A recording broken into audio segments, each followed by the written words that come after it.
কালবৈশাখী ঝড়, হঠাৎ ঢল বা টানা বৃষ্টির পূর্বাভাস থাকলে কখনো কখনো আগাম ধান কেটেও ঘরে তোলেন চাষিরা।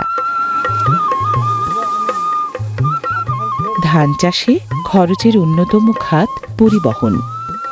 প্রতি কানি জমির ধান পরিবহনে চাষিদের ব্যয় সাধারণত হয় কম বেশি ২,০০০ টাকা।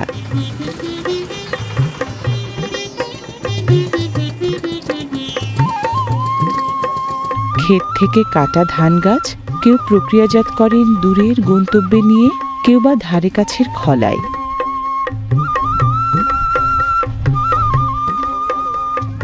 ধান প্রক্রিয়াজাত করার প্রয়োজনীয় ব্যবস্থা আছে এখানকার ধানের খলায়।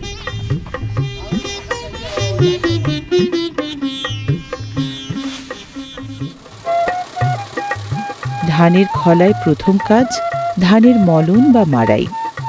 ধান মাড়াই আগে হতো গবাদি পশুর পদচারণায়, এখন বেশি হয় মোটর চালিত মাড়াই যন্ত্রে।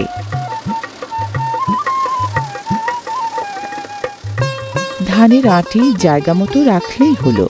গাছ থেকে আলাদা হয়ে নিচে জমে কাঙ্ক্ষিত ধান, আর ধান থেকে আলাদা হওয়া গাছের বাকি সব উড়াল দেয় শূন্যে।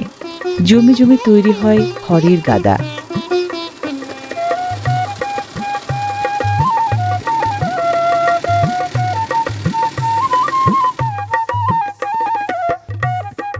বাদলা হাওড়াঞ্চলে ধানের খলা সড়কের দুধারে বেশি গড়ে উঠেছে পরিবহনের সুবিধার্থে।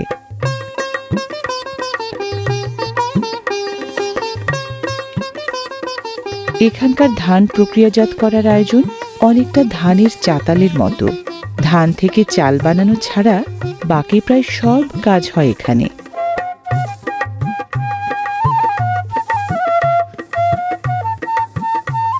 রোদে শুকানো বোরো ধান ঝাড়াই বাছাইয়ের মতো নানা ধাপ পার হয়ে উপযোগী হয় বিক্রির।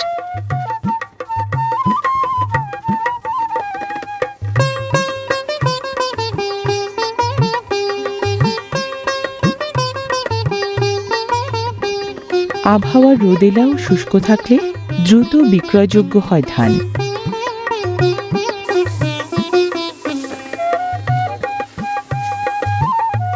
খলার ধান বস্তায় ভরা হয় হাট বাজার, রাইস মিল কিংবা সরকারি বিক্রয় কেন্দ্রে পাঠানোর জন্য।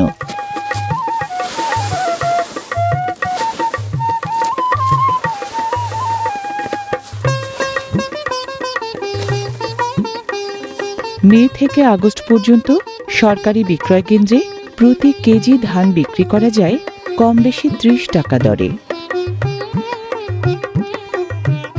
খলার বোরো ধান হাটবাজারে নিয়ে চাষিরা প্রজাতিভেদে প্রতি মন সাধারণত বিক্রি করেন ৯০০ থেকে ১১০০ টাকায়।